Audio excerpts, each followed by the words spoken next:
People are very happy about this rain. They're buzzing about it online. Yeah. Also happening in the social media world, it's shedding a little light on the man that allegedly was behind yesterday's shooting in College Station, Texas. Exactly right. It appears nearly half of his Facebook profile photos are of guns, and Travis Ruiz is here to show us how social media played a big role. Good morning, Trav. Steve Meredith, good morning.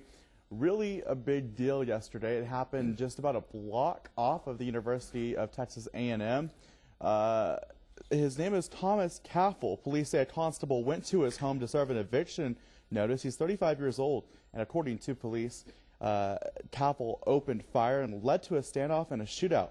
And after 30 minutes, the gunfire finally ended. Unfortunately, Caffel was dead along with a constable and a male bystander. So certainly bad news there. The university did issue an alert because of an active shooter nearby. But Facebook did play a pivotal role. Take a look at these screenshots of his Facebook. You can see on there his name and his and all of his information, but as well several of his profile pictures and of his pictures on his Facebook were guns. Here's one of them. He talks about his guns and whenever he purchases brand new ones, and several of the people that he says inspire him on there are makers of those guns. So certainly social media played a big role.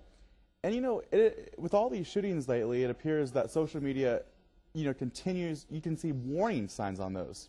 It was with the Aurora shooting. He was tweeting. There was a lot of people tweeting information like that. But social media is definitely playing a huge role. Let's take a look at some of the comments that you're saying about this. Stephanie says, "How many shootings does it take? I am not against guns, but I am against them being in the hands of psychopaths. This is happening way too often.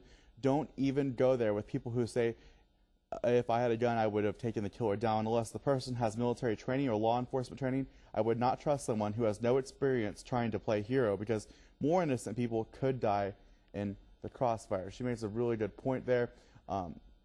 Guns can be dangerous, but there's the whole argument that people need them to protect themselves. Here's what Linda says. She says, "This is the route my grandson takes when he leaves work. This is getting to be too much, but gun control would not keep these nuts from owning guns.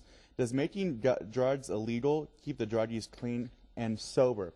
So certainly, she makes a good point there as well. Taking away the guns does not necessarily, or making them illegal does not necessarily make it, a safer world. Here's what George says. "Wow, another shooter to put in jail. Let's put him with the Arizona shooter, Colorado shooter, and let's not forget the Fort Hood shooter. We are nice people and spend thousands of taxpayer dollars to defend them." This is just one of the many shootings that we've seen happen lately. You guys can remember Gabrielle Gifford's shot just about a year and a half ago, the Aurora, Colorado shootings, the Fort Hood shootings, as George just mentioned, certainly a lot of shootings. And finally, one more from Nancy. She says, "Have people lost their minds?" I think a lot of you can agree with Nancy when she says that. More and more shootings are happening, and social media is playing a clear role in this, not only in just alerting people and notifying people of the dangers around them. Texas A&M University has the mass notification system that's pivotal to keeping the kids safe, but also warning signs on social media. You can see this gunman. He had clear warning signs on his Facebook.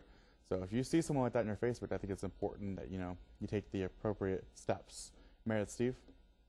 All right, Travis, thank you so much. Again, one of these shootings is too many. We've been seeing it far too often. And yeah, good to keep in mind to be aware of your friends and your social contacts online and just kind of be cognizant of what they're doing. Something else to take away from this is how dangerous our law enforcement officials' job is. And this was a constable going to serve an eviction notice, right? And it turns into a gun battle.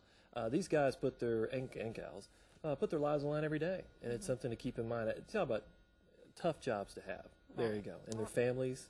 Certainly our prayers with them. Definitely, and our thoughts. Well, we have a lot more coming up on the show. If you've missed anything, if you want to give us your comment, you can of course follow us on our Pronews 7 Facebook page. Travis might get that comment up on the air. We always want to hear from you. Absolutely. We've got a lot more next, so don't go away.